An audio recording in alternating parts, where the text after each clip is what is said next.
우리 다 같이 은혜 받으신 하나님 말씀은 구약성경 사무엘하 2장 5절부터 7절까지의 말씀입니다.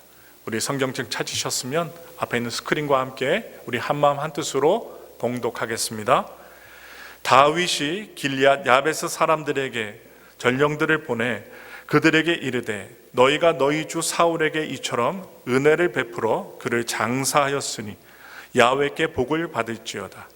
너희가 이 일을 하였으니 이제 야훼께서 은혜와 진리로 너희에게 베푸시기를 원하고 나도 이 선한 일을 너희에게 갚으리니 이제 너희는 손을 강하게 하고 담대히 할지어다. 너희 주 사울이 죽었고 또 유다 족속이 내게 기름을 부어 그들의 왕으로 삼았음이니라 하니라. 아멘. 저는 오늘 여러분들과 함께 봉독한 사무엘하 2장 5절부터 7절의 말씀, 오늘 이 말씀은 2장서부터 5장까지 이릅니다. 이 말씀을 통해서 하나님의 나라와 충성된 사람들이라는 제목으로 잠시 잠깐 여러분들과 말씀을 나누도록 하겠습니다. 우리는 관계 속에서 살아갑니다. 사람들과 관계 속에서 살아갑니다. 제일 먼저 가족들과의 관계 속에서 살아갑니다. 또한 사회 나아가 이웃들과 관계를 하며 살아갑니다. 또한 직장과 사업장에 나가 나와 함께 이윤을 추구하는 다른 사람들과 함께 또 관계, 연결 지점을 찾아서 살아갑니다. 그 어느 누구나 이 관계를 떠나서는 살아갈 수가 없습니다. 이 교회 안에서도 성도와 목회자, 또한 성도끼리들의 관계를 따라서 살아갑니다. 이 관계를 떠나서 우리는 살아갈 수가 없습니다. 언제나 관계 속에서 살아갑니다. 제일 중요한 게 또 어디에 있을까요? 하나님과 나와의 관계 속에서 신앙은 성장하고 발전하고 믿음으로 승리할 수 있다는 것입니다. 오늘 우리가 살펴볼 이 사무엘하 2장부터 5장까지의 이 내용을 볼 텐데, 이 본문에는 다윗이 어떤 사람들과 관계를 맺는가 하는 이야기의 장면이 나옵니다.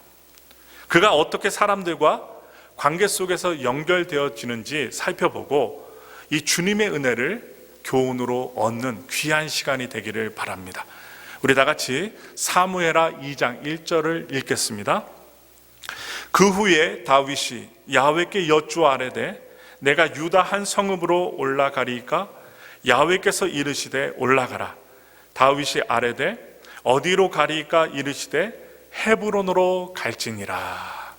이 다윗의 가장 훌륭한 점이 있습니다. 우리가 성경을 볼 때마다 느낄 수 있는 점은 다윗은 항상 하나님을 의지했다는 것입니다. 하나님께 기도하고 자신이 왕이 될 환경이 되어서, 우세한 환경이 되어서 자신에게 유리한 쪽으로 이끌 수 있는 환경임에도 불구하고 인간적으로 선택하는 것이 아니라 오직 하나님께 기도하고 하나님의 응답을 따라 움직였다는데, 이 다윗의 신앙을 높이 평가해 줄 수 있습니다. 이 다윗을 죽이려 했던 사울이 죽었습니다. 얼마나 통쾌했을까요? 도망자로서의 삶이, 이 다윗의 삶이 드디어 끝나게 되었습니다. 그의 나이 30입니다. 30살에 이제 인생의 새로운 기회가 열리게 된 것입니다. 왕으로서 길이 열리게 되었어요. 이 다윗은 이제 왕권을 얻기 위하여 그의 인생의 속도를 높일 수도 있었습니다. 그러나 그는 하나님의 시간을 기다렸습니다. 우리가 이 다윗을 통해서 본받아야 될 점은, 이 다윗은 하나님의 시간을 기다렸다는 거예요. 인간의 시간이 아니라, 자기 욕심의 시간이 아니라 하나님의 시간을 기다리고 그때를 놓치지 않았다는 것입니다. 그는 인생의 방향을 하나님께 구했습니다. 그는 유다 지파의 한 성으로 올라가야 할지, 자신이 이제 생각했던 그 지역으로 가야 될지 하나님께 묻고 기도하며 확인했습니다. 그렇게 하나님께 기도했더니 하나님의 응답이 다윗에게 들려옵니다. 올라가라. 이 올라가라는 응답을 받게 됐습니다. 그러면 어디로 가야 될지 또 묻게 됩니다. 구체적으로 하나님께 기도하는 거예요. 그리고 하나님으로부터 헤브론으로 가라는 응답을 받습니다. 그렇다면 왜 하나님께서는 다윗을 헤브론으로 가라고 하셨을까요? 왜 다른 장소가 아니라 헤브론? 이 하나님이 다윗을 무언가에 연결시켜주기 위해, 관계 갖기 위해서 헤브론으로 하나님께서 인도해 주셨다는 것입니다. 이 헤브론은 잘 알다시피 족장들, 아브라함부터 믿음의 조상들의 무덤이 있는 장소입니다. 아브라함과 이삭과 야곱 그리고 그들의 아내들이 다 이곳에 헤브론이라는 이 장소에 묻혔습니다. 그들은 지금까지도 모든 유대인들에게 우리 할아버지요, 아버지요, 어머니라는 소리를 듣는 조상들이에요. 다시 말씀을 드리면 지금 하나님께서 헤브론으로 가라고 했는데 이 헤브론이라는 장소는 유대인들에게 있어서 자신들의 엄마, 아빠가 조상들이 한 곳에 묻힌 곳이라는 것입니다. 영적인 고향입니다. 그리고 정신적인 고향과도 같은 곳이 바로 헤브론이라는 것입니다. 그러므로 이스라엘의 랍비들, 선생님들은요, 하나님께서 다윗을 헤브론이라는 장소로 인도하신 이유가 이 다윗을 유대인들의 정신적인 뿌리의 족장들과 연결을 시켜주기 위해서, 관계하기 위해서 하나님께서 옮겨주신 것이라고 이야기들 합니다. 이 다윗의 정통성을 그들의 조상과 연결시켜 주시기 위해서 하나님께서는 다윗에게 분명하게 응답을 주셨는데 헤브론으로 가라고 하신 것입니다. 다윗은요, 하나님의 지시에 따라 헤브론으로 올라갑니다. 순종합니다. 인간의 욕망을 따라 옮기는 것, 이사하는 것이 아니라 하나님의 응답을 따라 철저히 움직입니다. 두 아내와 자기와 함께했던 600명의 추종자들, 충성된 사람들과 함께 옮깁니다. 그리고 그들의 가족들을 다 데리고 올라가 헤브론의 각 성읍에 살게 했습니다. 얼마나 감사해요? 하나님의 뜻을 따라 여러분 물으십시오. 2022년도 올해에도 하나님의 뜻을 따라 우리가 기도하고 물어야 됩니다. 내 마음, 내 생각이 아니라 하나님의 뜻이 어디 있는지 우리는 믿음으로 구하며 기도해야 할 것입니다. 그렇다면 어디를 가든지 어디에 있든지 무슨 일을 하든지 하나님의 복을 받습니다. 하나님의 은혜가 임합니다. 우리 다 같이 사무엘하 2장 4절부터 5절의 말씀 다 같이 읽겠습니다. 유다 사람들이 와서 거기서 다윗에게 기름을 부어 유다 족속의 왕으로 삼았더라. 어떤 사람이 다윗에게 말하여 이르되 사울을 장사한 사람은 길리앗 야베스 사람들이니이다 하매 다윗이 길리앗 야베스 사람들에게 전령들을 보내 그들에게 이르되 너희가 너희 주 사울에게 이처럼 은혜를 베풀어 그를 장사하였으니 야훼께 복을 받을지어다. 아멘. 지금 다윗은 유다 지파의 왕으로 기름 부음을 받았습니다. 이스라엘 지파가 아닙니다. 여러분, 이스라엘 지파 중에 한 지파, 유다 지파, 자신이 속해 있는 유다 지파의 왕으로 기름 부음을 받았습니다. 그의 두 번째 기름 부음입니다. 사무엘을 통해서 기름 부음 받고 지금 유다 지파를 통해 두 번째 기름 부음을 받은 것입니다. 왕이 되어서 그가 했던 첫 번째 일은 무엇인가? 길리앗 야베스, 그 사람들과 연결되고 관계를 맺는 것이었습니다. 다윗은 길리앗 야베스 사람들의 왕이 아니었습니다. 여러분 잘 이해하셔야 돼요. 이스라엘 전체 왕이 된 것이 아닙니다. 유다 지파의 왕으로서만 세워진 거예요. 그리고 나머지 11지파의 왕이 아니었습니다. 전체 지파의 왕이 아니었습니다. 그런데 지금 관계하는 길리앗 야베스 지파는 사울에 속한 그 지파입니다. 그러므로 그들은 사울에 속한 사람들이었다는 거예요. 다윗은 길리앗 야베스 사람들의 왕이 아니었습니다. 그들은 사울에게 속하 있어서 다윗과 관계가 전혀 없는 사람들이에요. 그런데 암몬 사람들이 길리앗 야베스를 침략하려 했을 때 전에 과거에 이 사울이라는 왕이 전쟁을 이끌며 그들을 구해줬습니다. 누구를요? 길리앗 야베스 사람들을 구해줬습니다. 사울이 길보아산에서 죽었을 때 누구보다도 슬퍼했던 사람들이 바로 지금 말씀에 나오는 길리앗 야베스 사람들이었습니다. 그들은 블레셋이 사울을 죽인 이후에 그 사울의 시체를 벳산 성벽에 못 박았다는 그 사실을 이야기를 듣고 위협을 무릅쓰고 목숨을 걸고 그의 시체를 가져와 장사하고 7일 동안 죽은 사울 왕을 위해서 애곡했습니다. 얼마나 의리 있는 사람들이에요.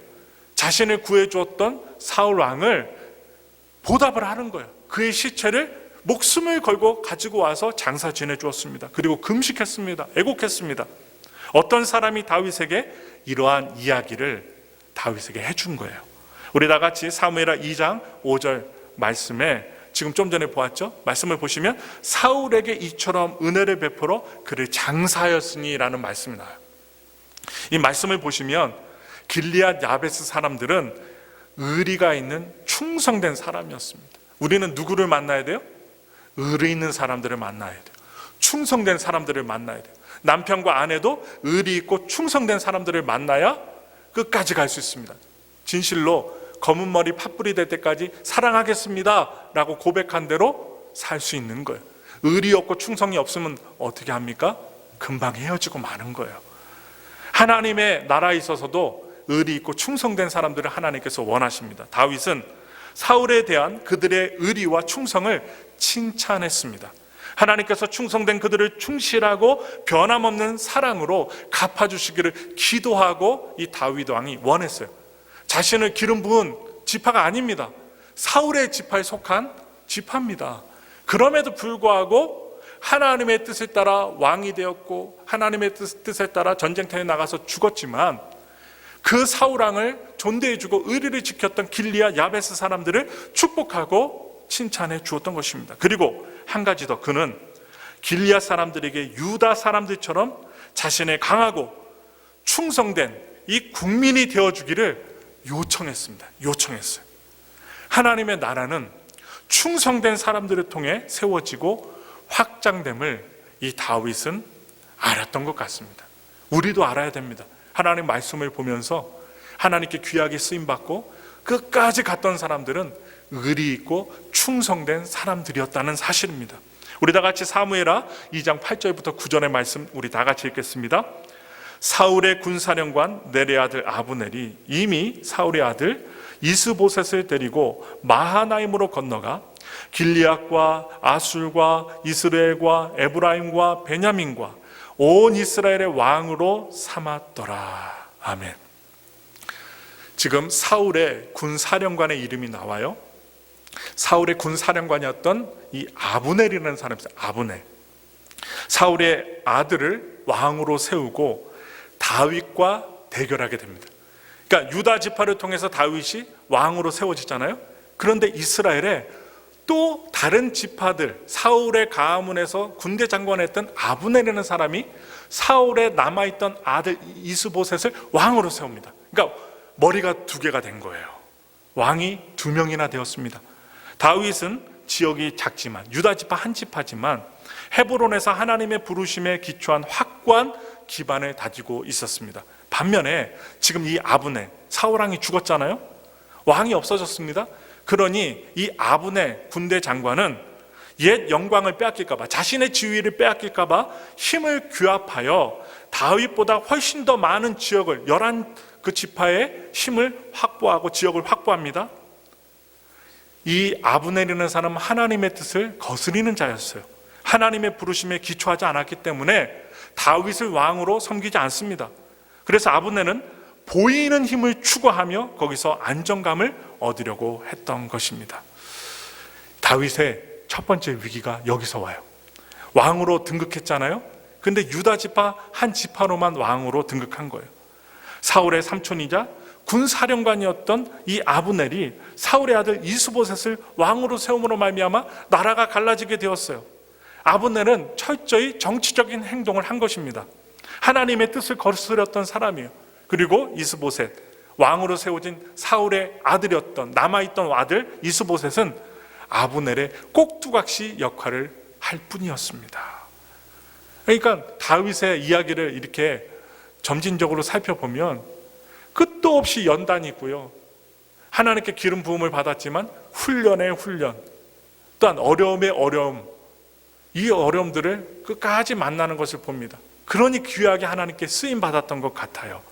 그래서 이 이스보셋이라는 왕은 40세 왕이 오른 다음 단 2년 동안 지지하는 사람들에 의해서 왕좌에 있었습니다.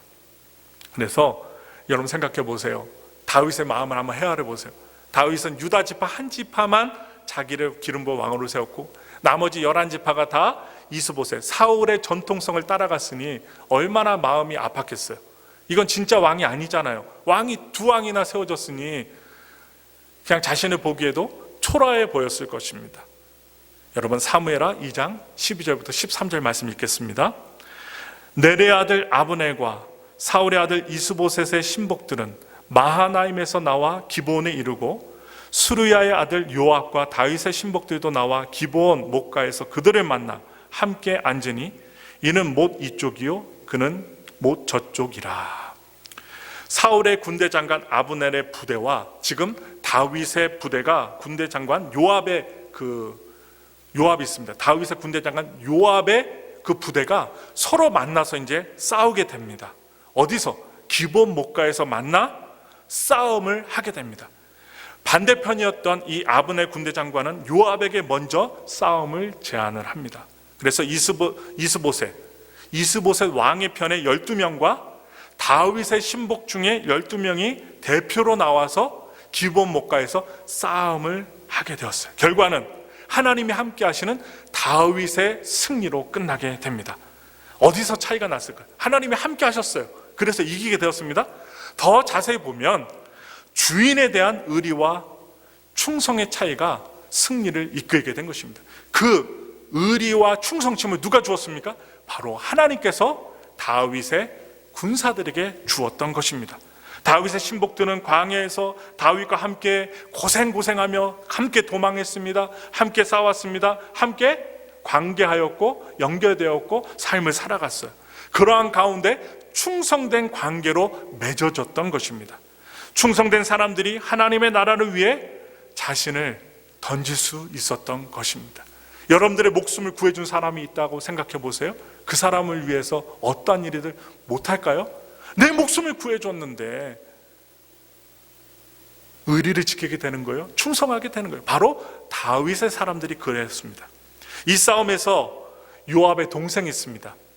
요압의 동생 아사엘이라는 그 동생이 바로 반대편에 있는 군대 장관 아브넬에 의해서 살해당합니다. 뒤쫓아서 죽이려다가 오히려 죽임을 당합니다. 그리고 이후에 아브넬은 요압에 의해서 살해됩니다. 왜입니까? 요압의 동생이 여러분 아사엘이기 때문에, 자기 동생이 저 적진의 장군에 의해서 죽었으니 가만히 있겠습니다. 복수한 것입니다. 그래서 다윗은 아브넬의 죽음, 여러분 반대편의 군대 장관 왕을 따로 세웠던 사울을 따라가려 했던 아브넬이 나중에 죽게 돼요. 요압에 의해서 죽게 되는데 다윗은 통쾌하게 여기지 않습니다. 오히려 지금 적군의 장관이었던, 적의 왕을 세웠던 아브넬의 죽음을 다윗은 슬퍼하면서 애가를 지어 불렀습니다. 전혀 이해되지 않는 행동을 합니다. 자신과 적의 관계였지만 다윗은 음식 먹기를 거부하며 그 아브넬의 죽음을 애도합니다. 우리 다 같이 사무엘하 3장 33절부터 37절의 말씀 읽겠습니다. 왕이 아브넬을 위하여 애가를 지어 이르되 아브넬의 죽음이 어찌하여 미련한 자의 죽음 같은고, 내 손이 결박되지 아니하였고 내 발이 차고에 채이지 아니하였거늘 불의한 자식의 앞에 엎드러진 같이 내가 엎드러졌도다 하매 온 백성이 다시 그를 슬퍼하며 우니라. 석양의 뭇백성이 나와 다윗에게 음식을 권하니 다윗이 맹세하여 이르되 만일 내가 해지기 전에 떡이나 다른 모든 것을 맛보면 하나님이 내게 벌 위에 벌을 내리심이 마땅하니라 하매 온 백성이 보고 기뻐하며 왕이 무슨 일을 하든지 무리가 다 기뻐하므로 이날에야 온 백성과 온 이스라엘이 네레의 아들 아브넬을 죽인 것이 왕이 한 것이 아닌 줄을 아니라. 지금 다윗은 이야기를 보면 적을 만드는 사람이 아니었습니다. 상대편이 적일지라도 자기 편을 만드는 사람이었던 것 같아요. 훌륭한 사람입니다. 그는 하나님 앞에 충성되었기에 자신의 유익을 위해 행동하지 않았습니다. 그의 기준은 바로 하나님이었습니다. 우리들도 오늘날 21세기를 살아가는데 우리의 삶의 기준이 무엇이 되어야 될까요? 하나님이, 예수님, 그리고 성경 말씀이 되어야만 합니다. 왜냐? 하나님과 성경 또한 예수님은 변하지 않는 진리가 되시기 때문입니다. 다윗은 이스라엘의 큰 지도자였던 아브넬의 죽음을 안타까워했습니다. 우리 인간적인 육신의 눈으로 보면 참 이상한 행동을 한 거예요. 자신을 왕으로 인정하지도 아니했던 사울의 군대 장관이었고 사울의 전통성을 따라서 다윗을 인정하지 않았던 사람인데 그가 죽었으면 통쾌해야 되는데 통쾌히 여기지 않았어요. 안타까워했습니다. 그리고 자기 사람이지만 자신의 칼로 이 아브넬을 죽인 동생의 복수를 하였던 요압 장군을 오히려 다윗은 저주했습니다. 이 아브넬의 죽음 이후에 권력의 공백을 틈타서 쿠데타가 일어나요. 쿠데타. 그러니까 위기가 올 때 우리 주변에 이상한 사람들이 있어요. 좀 직권을 뒤엎어버리려는 사람들이 있습니다. 이익을 따라 움직이는 사람들이 있어요. 바로 이스보셋, 다윗 건너편에서 왕으로 세워졌던 사울의 아들이었던 이스보셋 왕의 군 지휘관 2명이 이스보셋을 살해한 것입니다. 우리 다 같이 그 말씀 보겠습니다. 사무엘하 4장 5절부터 8절 말씀입니다. 부에롯 사람 림몬의 아들 레갑과 바하나가 길을 떠나 볕이 쬐 때쯤에 이스보셋의 집에 이르니 마침 그가 침상에서 낮잠을 자는지라. 레갑과 그의 형제 바하나가 밀을 가지러 온채하고 집 가운데로 들어가서 그의 배를 찌르고 도망하였더라. 그들이 집에 들어가니 이스보셋이 침실에서 침상 위에 누워 있는지라. 그를 쳐 죽이고 목을 베어 그의 머리를 가지고 밤새도록 아라바 길로 가 헤브론에 이르러 다윗 왕에게 이스보셋의 머리를 들이며 아뢰되 왕의 생명을 해하려 하던 원수 사울의 아들 이스보셋의 머리가 여기 있나이다. 야훼께서 오늘 우리 주 대신 왕의 원수를 사울과 그의 자손에게 갚으셨나이다 하니. 지금 보시면 이스보셋의 군대 장관 그 밑에 있었던 신하들 2명이 쿠데타를 일으켰어요. 칼로 찌르고 나서 잠자는 사람의 칼로 찌르고 나서 움직이지 않자 가서 더 죽인 다음에 목을 잘라서 적진의 왕이었던 다윗에게 그 목을 가지고 온 것입니다. 다윗이 좋아했을까요? 하나님을 믿지 않는 사람이 박수치면 좋아했겠다. 잘했다 했겠죠. 하나님을 의지했던 하나님을 기준으로 삼았던 다윗은 좋아하지 않았습니다. 이번에도 이 다윗의 판단 기준은 자신의 유익이 아니라 하나님이었습니다. 또한 사울의 아들이 누구입니까? 하나님이 기름 부어 세워주신 왕입니다. 또한 그의 아들입니다. 다윗은 무죄한 자의 피를 흘린 그들을 헤브론 목가에서 처형합니다. 왜? 살인죄를 저질렀기 때문이죠. 사무엘하 4장 9절부터 12절 말씀 읽겠습니다. 다윗이 부에롯 사람 림몬의 아들 레갑과 그의 형제 바하나에게 대답하여 그들에게 이르되 내 생명을 여러 환난 가운데서 건지신 야훼께서 살아계심을 두고 맹세하노니 전에 사람이 내게 알리기를 보라 사울이 죽었다 하며 그가 좋은 소식을 전하는 줄로 생각하였어도 내가 그를 잡아 시글락에서 죽여서 그것을 그 소식을 전한 가품으로 삼았거든. 하물며 악인이 의인을 그의 집 침상 위에서 죽인 것이겠느냐. 그런즉 내가 악인의 피 흘린 죄를 너희에게 갚아서 너희를 이 땅에서 없이 하지 아니하겠느냐 하고 청년들에게 명령하며 곧 그들을 죽이고 수족을 베어 헤브론 목가에 매달고 이스보셋의 머리를 가져다가 헤브론에서 아브넬의 무덤에 매장하였더라. 이 지금 이스라엘의 군대 장관이었던 아브넬도 죽었고 그가 세웠던 왕이었던 사울의 아들 이스보셋 왕도 죽었습니다.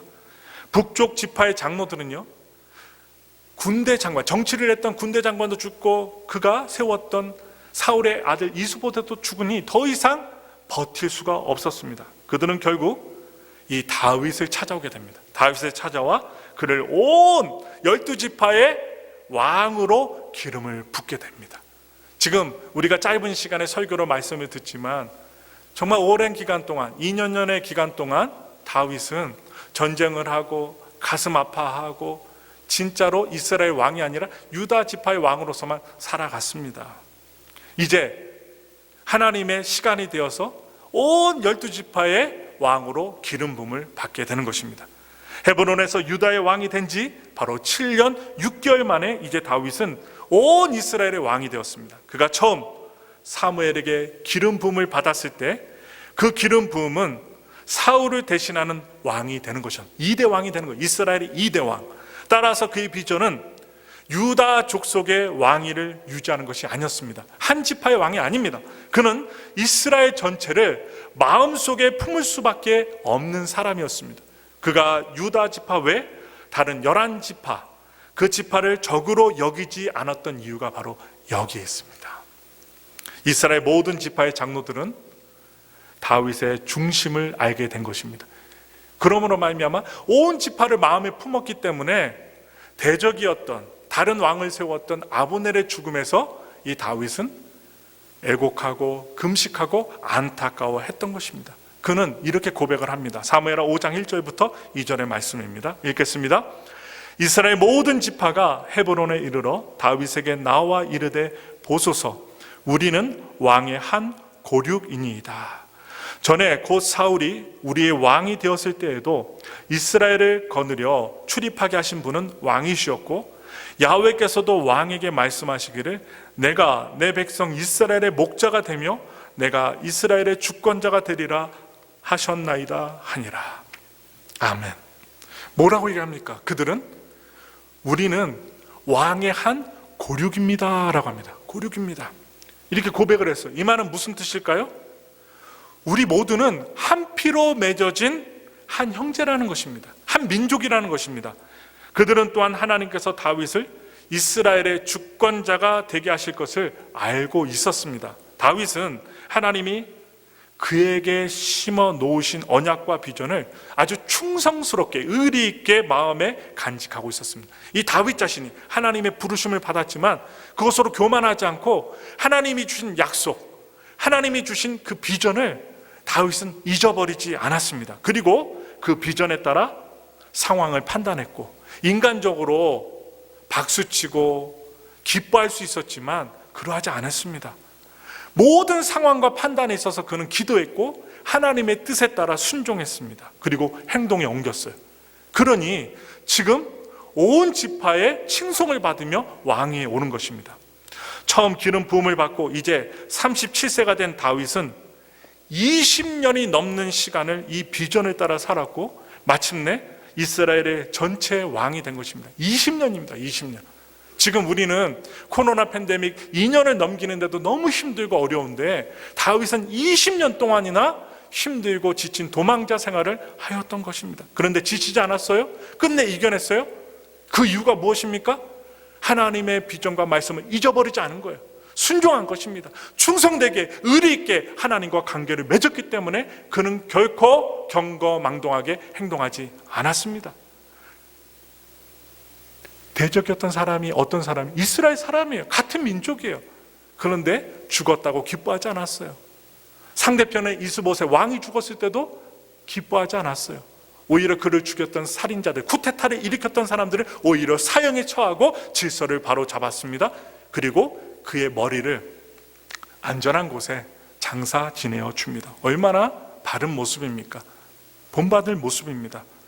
결국 다윗은 하나님이 인도하신 헤브론에서 하나님의 비전에 충성되었기에 그는 결국 다른 사람들과 연결이 되는 이스라엘의 진정한 왕이 되는 축복을 받게 되었습니다. 그는 자기를 대적하는 사람들을 적으로 만들지 않았어요. 우리가 힘든 게 무엇입니까? 나를 대적하는 사람을 품는 거 아닙니까? 자녀는 품을 수 있어요. 그런데 나와 아무 관계없는 사람이 나를 모함하고 힘들게 하면 그를 미워할 수밖에 없는 게 인간의 마음입니다. 그런데 다윗은 대적하는 사람들을 적으로 만들지 않고 결국은 다시 하나로 결속된 이스라엘 전체 이스라엘 왕이 될 수 있었습니다. 품었기 때문입니다. 하나님 앞에 의리 있었기 때문입니다. 충성되었기 때문입니다. 그러므로 우리는 지금 점점 더 개인화되는 사회를 살아가고 있어요. 우리 가족만 잘 먹고 잘 살면 돼. 나만 건강하면 돼. 이런 사회를 살고 있어요. 자신의 유익이 기준이기 때문에 공동체 안에서도 헌신되고 오래된 충성된 관계를 찾기가 점점 힘든 시대에 살고 있습니다. 그러나 하나님의 나라는 하나님의 부르심에 충성된 사람들을 통해 이 땅에 세워집니다. 회사도 마찬가지예요. 공동체도 마찬가지예요. 가정도 마찬가지입니다. 충성되고 의리 있는 사람을 통해서 가정이 아니면 사회가 직장이 교회가 움직여진다는 사실입니다. 그러므로 우리도 어떠한 사람이 되어야 할까요? 하나님께 의리 있고 충성된 사람들이 되어야 한다는 것입니다. 그러므로 많은 현대인들이 이 하나님의 부르심을 모르기에 힘을 규합하고 자기 세력을 확장하는 것을 통해서 안정감을 누립니다. 이만하면 됐다. 저 사람은 내 편이니 저 사람만 하면 된다. 대적은 끊어버리면 된다. 이렇게 자기 인간적인 생각으로만 살아갑니다. 그런 과정에서 자기에게 해를 끼친다고 생각되면 언제든지 다른 사람들을 적으로 만든다는 것이 문제입니다. 지금 여러분이 있는 곳에 하나님이 인도하시는 헤브론이라는 장소가 되기를 바랍니다. 여러분이 있는 곳이 헤브론이 돼야 돼요. 헤브론. 하나님이 함께 하시는 곳, 지켜주시는 곳. 하나님은 하나님의 나라를 위하여 서로가 연결되는 그 중심에 바로 우리가 있기를 원하십니다. 하나님의 말씀에 순종하고 충성되어 여기고 의리 있는 우리가 되기를 하나님이 원하십니다. 그렇기 때문에 나를 힘들게 하는 사람이 나타나도 우리의 기준은 보다 높은 곳에 있어야 됩니다. 우리의 기준은 어디에 있어야 됩니까? 하나님께 있어야 됩니다. 또한 하나님의 말씀에 우리의 기준이 있어야 합니다. 그러므로 하나님의 나라는 결국 하나님의 형제와 자매의 인간관계를 통해 이 땅에서 확장됩니다. 그리고 장차 우리는 얼굴과 얼굴을 맞대고 주님을 만나게 될 것입니다. 쉬운 관계, 나한테 유익이 되는 만남을 추구하는 이 세대 사회 속에서도 변함없이 하나님이 인도하는 오늘 다윗처럼 또한 다윗을 따랐던 사람들처럼 하나님의 가치에 충성하고 의리를 지킬 수 있는 저와 여러분들이 되시기를 예수님의 이름으로 축원합니다.